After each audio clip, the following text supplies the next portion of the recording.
الإسلام ديني ومحمدا رسول الله. Assalamualaikum, waalaikumsalam warahmatullahi wabarakatuh. Saya lihat Ustadz orangnya sangat percaya diri. Bagaimana cara mengatasi sifat pemalu, minder, dan rendah diri? Terima kasih Ustadz.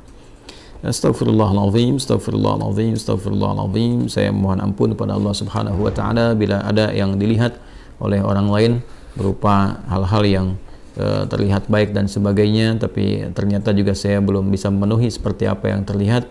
Maka semoga Allah mengampuni kekurangan-kekurangan itu, memaafkan dan memberikan bimbingan supaya menjadi lebih baik. Ya, teman-teman sekalian, membangun kepercayaan diri pada hal yang positif itu tidak diikat dengan profesi seseorang, ya, atau tugas seseorang. Ya, kepercayaan diri itu tidak melekat kepada seorang ustadz saja, kiai saja, ya, seorang habib misalnya, seorang guru. Tidak, tapi semua kalangan sepanjang mengerjakan nilai kebaikan mesti membangun kepercayaan diri yang kokoh pada dirinya untuk komitmen mengerjakan kebaikan itu, sehingga melahirkan motivasi kuat untuk melakukannya, mengerjakannya siapapun dan apapun yang ia kerjakan. Apakah ia misalnya dia di birokrat, ya, di dunia birokrasi, apakah di dunia diplomasi, apakah seorang pebisnis, seorang pedagang, seorang perawat, dokter, insinyur, bahkan misalnya dosen, guru, mahasiswa, atau juga pekerjaan-pekerjaan yang dilakukan pada umumnya masyarakat, ya, baik bertani, berkebun misalnya dan sebagainya. Semua butuh kepercayaan diri, dibangun sepanjang dikerjakan itu baik, ya, sepanjang yang dikerjakan itu baik. Nah, sekarang membangun kepercayaan diri itu seperti apa? Maka dimulai dengan hadis Nabi Muhammad SAW yang diriwayatkan oleh sahabat Umar bin Khattab radhiyallahu taala anhu, haddatsana qala, ya kan, an Abi Hafs عن أبي حفص عمر بن الخطاب رضي الله تعالى عنه قال قال رسول الله صلى الله عليه وسلم إنما الأعمال بالنيات وإنما لكل امرئ ما نوى فمن كانت هجرته إلى الله ورسوله فهجرته إلى الله ورسوله يا فمن كانت هجرته للدنيا يصيبها أو امرأة ينكحها فهجرته إلى ما هاجر إليه. Itu kan rawahul Bukhari. Maka di sini Nabi memberikan tips kepada kita semua, pesan yang sangat kuat. Seseorang itu kalau ingin mengerjakan sesuatu, kembalikan kepada motivasi terkuat dalam dirinya, ya, yaitu niatnya. Jadi ada 3 tahapan kita mengerjakan sesuatu itu berdasar dari dasar hati kita dulu. Yang pertama ada keinginan, ya. Yang kedua ada tekad, yang ketiga ada niat. Nah, keinginan itu disebut iradah namanya. Setiap orang tuh ingin pada segala yang baik. Ya, kalau Anda tanya, mau nggak ke surga? Semua jawab mau. Ingin nggak haji tahun ini? Semua orang ingin. Ya, tapi apakah setiap yang punya keinginan punya tekad? Belum tentu. Ya, tekad itu azam namanya, azimah, punya tekad. Baik, saya ingin ke surga, saya punya tekad yang kuat untuk bisa mendapati itu. Ya, nah tekad ini akan menurunkan turunan-turunan sampai nanti ke niat. Ya, sama persis saya pengen haji nih tahun depan, pengen banget, ya. Beda dengan yang sekedar ingin. Kayak ingin haji, ingin saja, tapi punya tekad, dia ingin mewujudkan keinginan itu. Nah, tahapan mewujudkan tekad tuh ke selanjutnya disebut dengan niat. Ada usaha pendahuluan, ya, nabung dari sekarang, terus berikhtiar, ya, ikhtiar yang optimal sehingga apa yang kita tekadkan itu bisa tercapai. Ingin ke surga, alhamdulillah, bertekad, apa surganya nih, Firdaus, maka kita siapkan, ya, berniat betul-betul, bikin tekadnya itu terwujud dalam bentuk perencanaan awal, perbaiki diri, boleh berhijrah, ya, berhijrah mendekat, meninggalkan yang buruk. Hijrah itu meninggalkan kebiasaan yang kurang baik, yang tidak Allah sukai, kepada kebiasaan baik yang Allah dan Rasulnya sukai. Itu poinnya. Jadi hijrah itu bukan menuntut kita pindah kepada suatu tempat tertentu, ya, kecuali kalau di tempat kita beraktivitas itu sangat tidak kondusif sekali. Ya, susah mendekat kepada Allah, terancam dalam keburukan, ya, di tempat kerja misalnya, tempat kerjanya diliputi keburukan-keburukan yang sulit sekali mendekat kepada Allah. Mau sholat susah, baca Quran susah, sementara kita sadar bahwa rezeki itu yang mengatur Allah, kan kita sadar betul Allah Maha Pemberi rezeki, Allah mendatangkan rezeki. Ya, kenapa kita tidak berpindah ke tempat yang kemudian Allah sukai dan dengan itu keberkahan Allah berikan? Toh tetap kan rezeki tidak akan tertukar, toh tetap tidak akan berkurang. Ini kan poinnya. Nah, itu hijrah yang menuntut perpindahan tempat. Sama dengan tinggal di lokasi misalnya yang di tempat tinggal itu walaupun kompleknya terlihat megah dan sebagainya, tapi fasilitas untuk masjid tidak ada, mau pengajian susah, mendekat kepada Allah juga tidak mudah, gitu kan? Anda mencari tempat yang teduh, yang nyaman ibadah, yang enak beraktivitas. Di situ kemudian Anda membangun kepribadian yang lebih dekat dengan Allah Subhanahu wa taala. Jadi hijrah itu prinsip dasarnya meninggalkan perbuatan yang tidak disukai oleh Allah dan Rasul-Nya kepada kebiasaan dan perbuatan yang disukai Allah dan Rasul-Nya. Jadi bukan menuntut satu perpindahan secara langsung, ya, atau pindah kepada misalnya komunitas, pengajian, golongan tertentu, bukan itu poinnya. Jadi jangan Anda katakan kalau berhijrah ini pindah ke golongan A, komunitas B dengan nama tertentu dan sebagainya. Bukan itu poinnya. Ya, lebih kepada mendekat kepada Allah. Siapapun yang bisa membimbing kita sepanjang sesuai dengan ajaran-ajaran yang disampaikan oleh Nabi, mengacu kepada keterangan dasar Al-Quran, ya kita ikuti dalam kebaikan. Ya, tanpa harus mencela atau menepikan orang-orang atau golongan-golongan lain tertentu. Nah, dalam konteks berpindah ini, maka lakukan semua karena Allah. Ya, motivasinya karena Allah dulu, nanti supaya dibimbing oleh Allah. Karena nanti orang melakukan sesuatu itu banyak motifnya. Ya, tadi kata Nabi kan, "Faman kanat hijratuhu lidunya yusibuha", ada yang karena materi dunia. Ya, jadi Anda ini melakukan aktivitas untuk percaya diri ini, ya, mengatasi sifat malu, minder, macam-macam. Apa yang mau dikejar? Karena dunia. Ya, kalau cuma dunia orang banyak sekarang. Ya, ada latihan-latihannya segala rupa untuk mencapai pekerjaan tertentu. Ada latihan sekarang di bidang bisnis misalnya. Dilatih Anda public speaking, bagaimana bicara depan orang, begini, begitu, dan sebagainya untuk capaian dunia. Ya, Anda akan dapat. Kata Nabi, Anda akan dapat. Ya, tidak ada kesalahan di dalamnya, sepanjang dicari itu baik, tapi belum tentu ada pahala untuk bekal pulang. Nah, niat itu menentukan apakah apa yang akan kita cari ini disukai oleh Allah, sehingga punya bekal akhirat, value-nya value akhirat, atau cuma dunia saja. Itu poin pertamanya. Jadi tanamkan pada diri kita itu motivasi yang kuat untuk mengerjakan sesuatu ini lillah, karena Allah, ya, dan Rasulnya. Nanti karena Allah itu memberikan kekuatan pada jiwa dan Rasulnya memberikan bimbingan yang sudah Nabi contohkan kepada kita, ya, dan mewariskan pedoman-pedoman kehidupan yang abadi sifatnya. Nanti tinggal diikuti di situ, ya kan? Nah, jadi yang pertama adalah membangun kekuatan niat, motivasi diri dulu. Motivasi diri dulu. Saya ingin melakukan ini sebagai hujjah saya ketika kembali kepada Allah. Ya, saya ingin melakukan ini ya supaya Allah ridha dengan saya. Nanti dari niat yang benar itu Allah berikan kekuatan pada diri kita. Nah, niat itu diterjemahkan dengan apa? Setelah muncul dalam hati kita, kita akan memulai aktivitas itu yang baik itu, maka kita bisa mulakan itu dengan memohon kepada Allah. Nah, di sini dia. Jadi membangun sifat kepercayaan diri, diantaranya memulai dengan menautkan aktivitas yang akan kita kerjakan, ya, dengan harapan perlindungan dan pemberian kekuatan serta bimbingan dari Allah. Mohon taufik namanya, minta.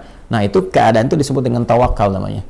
Ya, tawakal itu menyerahkan keadaan kita yang akan kita ikhtiarkan, baik mulainya ataupun akhirnya kepada Allah, gantungkan kepada Allah, sehingga Allah memberikan perlindungan yang paripurna kepada diri kita. Maka Nabi mengajarkan kita untuk berdoa dalam memulai segala hal. Nah, doa itu juga membangun kepercayaan diri. Makanya orang kalau mau mengerjakan sesuatu, ketika dia berdoa lebih kuat kan? Ya, Anda mau bicara, Anda berdoa.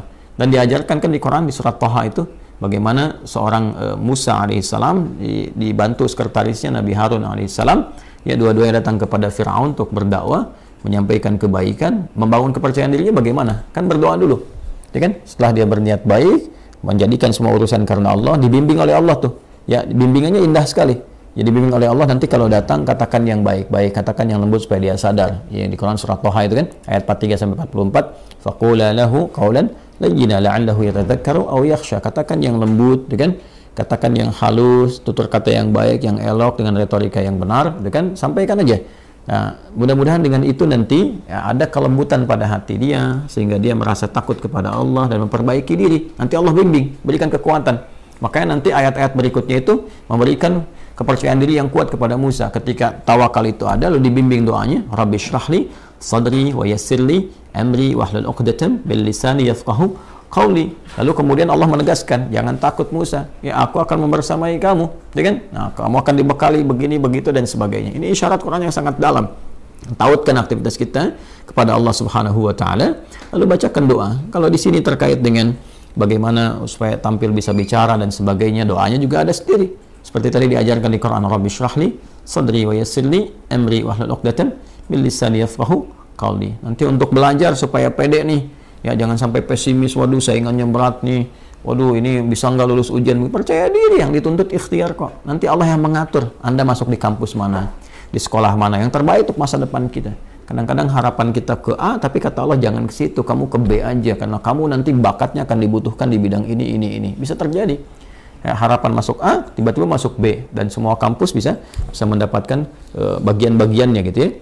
Nah, maka di sini penting kita ikuti. Doa-doanya banyak ya. Rabbi zidni ilma warzuqni fahma, Allahumma faqihni fid din wa alimni ta'wil, sesuai dengan bidangnya masing-masing. Kalau belum tahu doanya, ucapkan apa?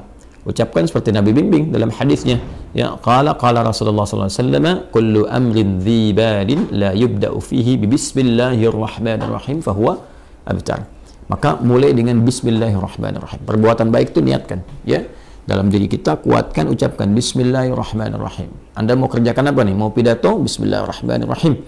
Nah, ba itu nanti ada 14 makna. Di antara makna ba di situ nanti ada sebabiyah. Ya, dengan sebab aku akan mengerjakan ini, aku tautkan karena Allah. Ghayahnya, ghayah lillah, karena Allah subhanahu wa ta'ala. Maka mohonkan kebaikan kepada Allah. Minta kebaikan. Bismillah, ya, Ar-Rahman, Ar-Rahim. Nanti sifat-sifat Rahman dan Rahim Allah akan disertakan kepada kita. Maksudnya apa? Diberikan bimbingannya kepada kita. Dioptimalkan, dinaungkan kepada kita. Dengan rahmat Allah, kita akan dimudahkan beraktivitas. Dengan rahmat Allah, dijaga dari kesalahan. Dengan rahmat Allah, diberikan kekuatan. Itu Bismillahirrahmanirrahim. Makanya Nabi pun ketika mulai menerima wahyu, diminta oleh Allah untuk pede, untuk percaya diri. Walaupun Nabi nggak pernah belajar, ya, nggak pernah beliau punya guru formal, nggak ada beliau pernah masuk madrasah, ya kan? Nggak pernah belajar, ummi sifatnya.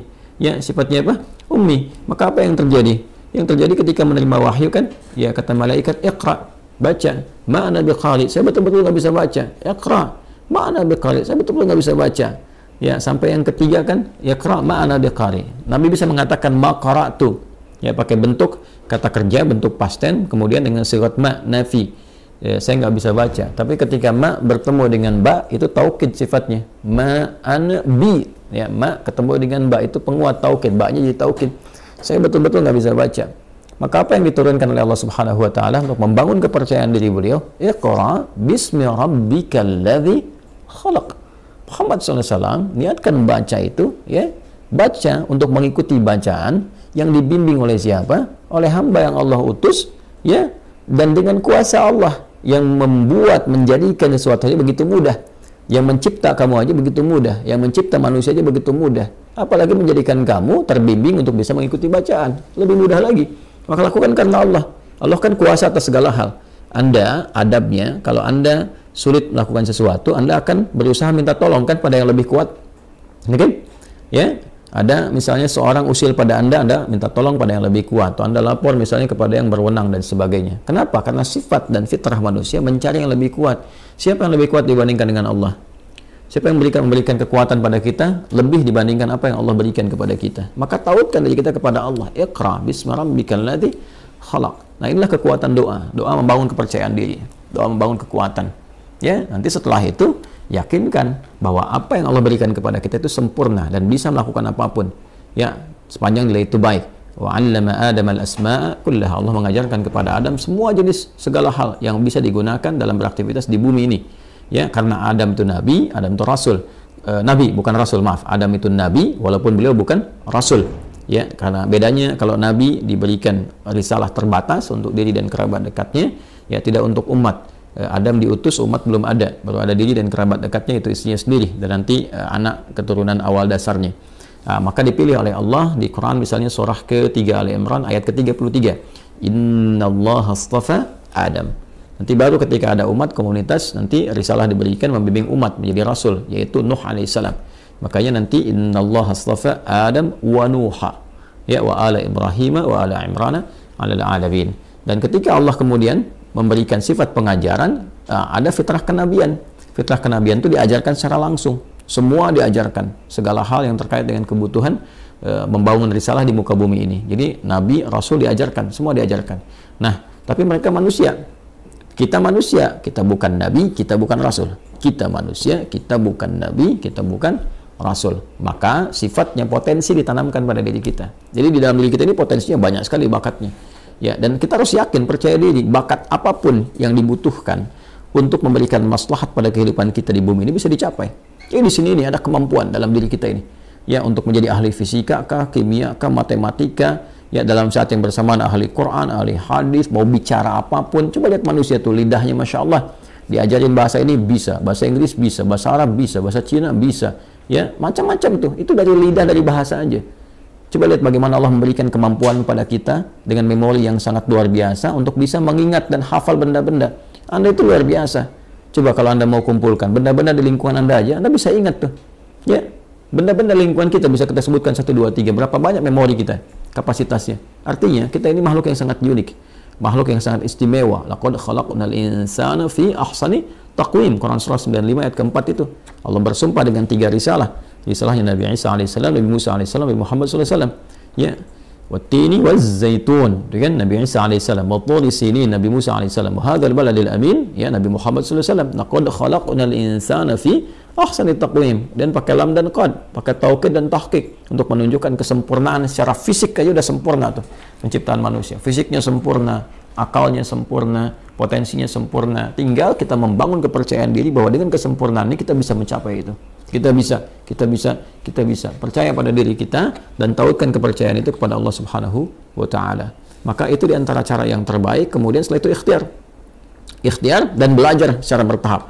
Ya, la tarkabunna tabaqan an tabaq, step by step. Barangkali di sini nanti akan ditemukan beberapa kekurangan yang Allah tampakkan untuk diperbaiki. Jadi kalau salah wajar, namanya baru belajar. Ya kalau sudah pintar, ya wajar kalau nggak salah lagi. Kan kita baru belajar nih. Belajar bicara ada salah, wajar. Ya saya saja bisa salah.